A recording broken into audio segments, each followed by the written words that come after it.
Hey loves, ohayo! Nako, alam nyo na naman kung anong gagawin natin. Lalo pa at nakita nyo yung mga ganyang introhan. So for today's vlog, andito na naman po tayo ngayon sa Kanagawa. The Forever Beautiful Kanagawa. Alam nyo ba loves, matagal-tagal, kagaya nung nakaraan, medyo matagal na naman to sa telepono ko. Nandito tayo ngayon sa Yokohama, kung saan magnonorikay or magta-transfer tayo papunta sa napakagandang lugar na pupuntahan natin. Finally, we're here! KQ Kurihama. Alam nyo ba loves, first time nating pupunta rito, as in last year wala tayong attendance dito. Pero sandali lang, dadaan muna tayo sa food market dahil perfect pag-picnican yung lugar na pupuntahan natin. As you can see, napakadaming pagpipilian. May obento, may chicken, may sushi, may karage, at ang forever favorite, ang yakitori or yung mga inihaw na pagkain. Nandito na naman ako sa salitang alam nyo ba? Grabe. Kung palagi kang nanunood, gasgas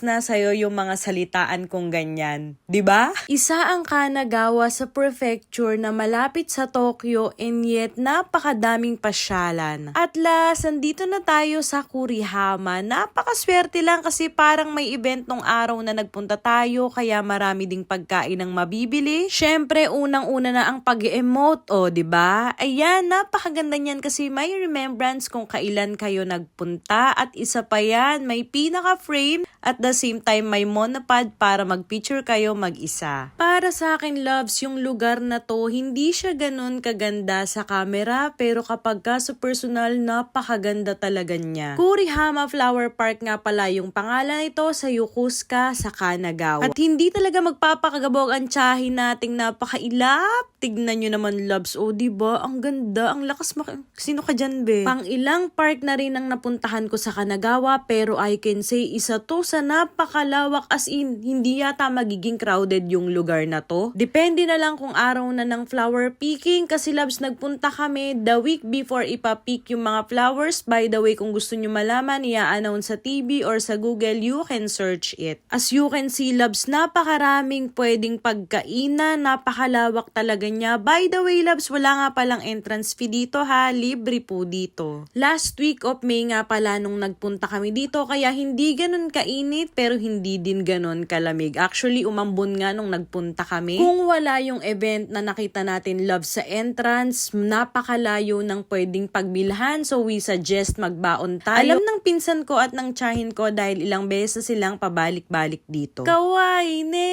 Sobrang cute! Grabe! Tignan nyo, para akong 2 years old na nasa gilid na talagang inantay kong malagpasan ako ng nasakyan na yan na akala mo naman talaga kakilala ko lahat ng mga nakasakay. Loves, wag nga rin pala kayong magsusuot ng sapatos na hindi kayo komportable kasi paakyat po. Bukod sa mahaba, paakyat talaga yung lugar na to. Halos 1 oras yata kaming palakad-lakad pero dahil napakaraming magagandang tanawin, di namin alintana yung pagod. Ayan nga pala yung restaurant dito sa upper part. Malayo-layo na to sa entrance love. Siguro mga 20 to 25 minutes walk. The perfect spot! Akala ko love, siinan lang kaming nagpunta sa pinakatuktok kasi literal na tuktok. Tignan nyo yung mag-ina, hinahanda yung mga pagkain namin. Eto loves, yung part na sinasabi kong may mga mabibili kayo kagaya niyan pero hindi heavy meal. Another pakulo. Kasi tignan nyo naman loves, ang cute kasi pwede kayong kumain sa loob. Nung oras na nagpunta ako dito, hindi ganun kalamok. Ewan ko lang sa mga ibang araw. And the most exciting part, tara, let's eat itadakimasu. Yan nga pala yung binili natin kanina doon sa malapit sa Eki. Loves, alam nyo ba, natatawa ako habang ini-edit ko yung vlog na to kasi alam nyo bang initim kong mag-slide dyan? Talagang naaalanganan lang ako sa sarili ko kasi may mga kasing edad naman ako nag-slide pero may mga bata silang dala. Ang fresh! Another activity dito sa Kurihama. Sabi ng tiyahin ko, kailangan ibulong mo muna or sabihin mo muna yung wish mo bago mo patunugin yung bell. At madalas, babae at lalaki ang nagpa-partner sa paggawa nito. That's why may logo sa taas, yung kulay blue of course sa lalaki, then yung pink pang babae. Since parehas kaming single, kami na lang muna. At itong part na to loves, na daanan na natin to kanina pero dahil nga may hinahabol tayong oras, ayaw natin gabihin sa taas, kaya binalikan na lang natin siya. Hello Godzilla! Dito rin malapit yung CR, may mga mabibili ding snacks dito at the same time napakaraming bendong nakakalat.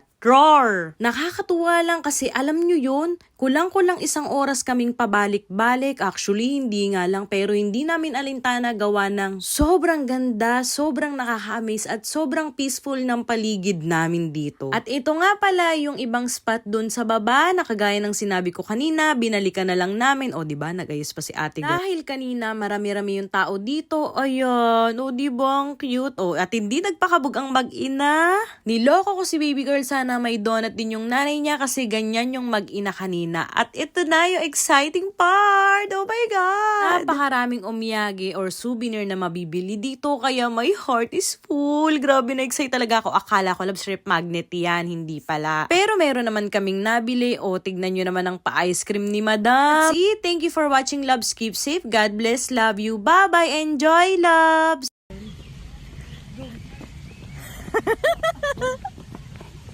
Okay na yan. Iyan ako.